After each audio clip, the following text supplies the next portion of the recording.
Perkenalkan, nama saya Gideon Mayori Ferrando. Saya berasal dari PKO 2B dengan NIM 2005134936.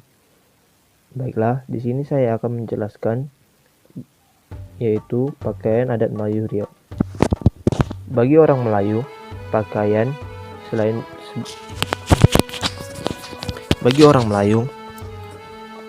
selain berfungsi sebagai penutup aurat dan pelindung tubuh dari panas dan dingin, juga menyetarakan lambang-lambang, yaitu mewujudkan nilai-nilai luhur yang dijunjung tinggi oleh masyarakatnya. Semak, coba kita simak pesan para orang tua Melayu pada anak cucunya. 1. Pakaian wajib menutup aurat. Pakaian terletak pada tempatnya. Pakaian melekat pada patutnya. Pakaian beragam pada maknanya. Mengandung adat dan lambangnya. Mengandung tunjuk dengan ajab. Mengandung sifat dengan tabiat. Mengandung tua dengan marwah. Elok pakaian menutup malu. Molek pakaian menjemput budi. Senggam pakaian menjunjung adat. Mulia pakaian makna bermakna. Kaya pakaian ragam beragam. Dengan bersebatinya lambang-lambang budaya dengan pakaian, kedudukan dan peran pakaian menjadi sangat penting dalam kehidupan orang Melayu. Berbagai ketentuan adat mengatur bentuk, corak atau motif, warna, dan pengguna pakaian itu sendiri sesuai pada tempat dan saatnya. Ketentuan-ketentuan tersebut diberlakukan untuk menentukan, mendidik, meningkatkan akhlak orang yang memakainya.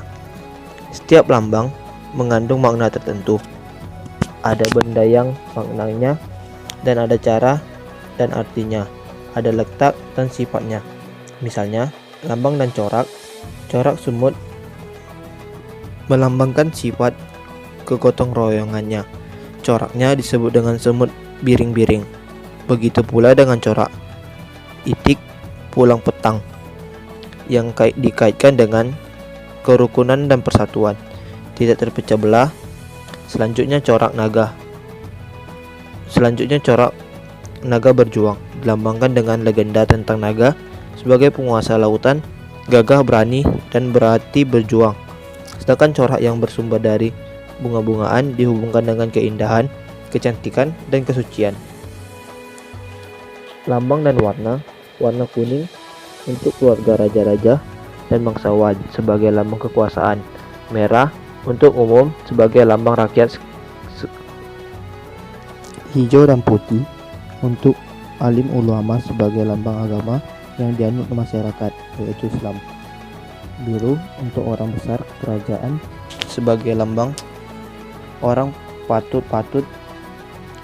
Hitam untuk pemangku adat dan pemuka adat sebagai lambang hidup di kandung adat, mati di kandung tanah.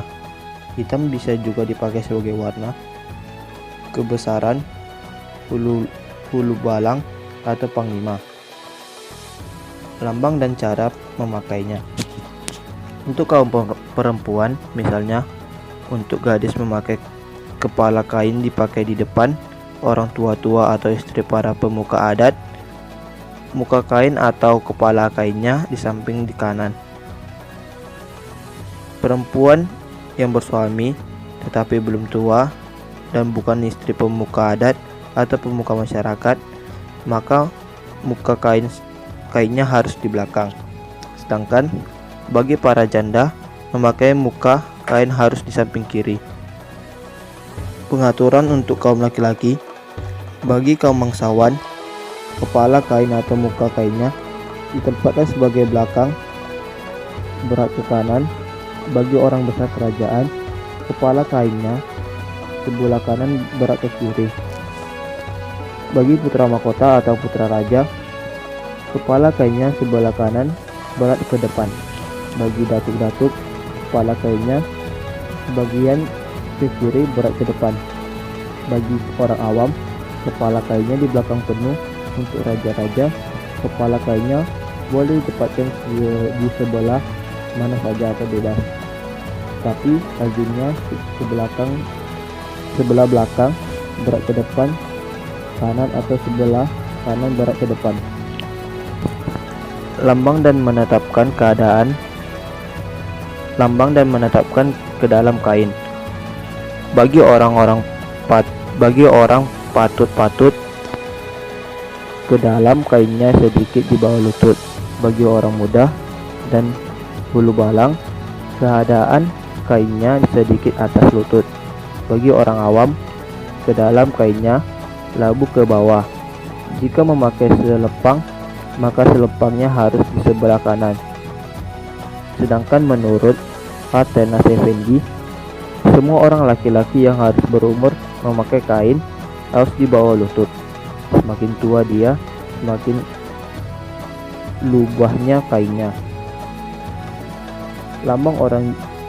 Lambang dalam jumlah serba 1 dan serba 2 untuk orang awam, serba 3 untuk golok encik-encik dan keluarga orang patut-patut, serba 5 untuk kalangan bangsawan dan orang-orang besar kerajaan, serba 7 untuk keluarga dekat sultan, dan serba 9 untuk sultan. Pakaian Melayu juga disesuaikan dengan fungsinya. Pemakaian tersebut disebutkan dengan ungkapan berikut. Pakaian menutup malu, yang berarti pakaian sebagai penutup aurat, menutup aib dan malu.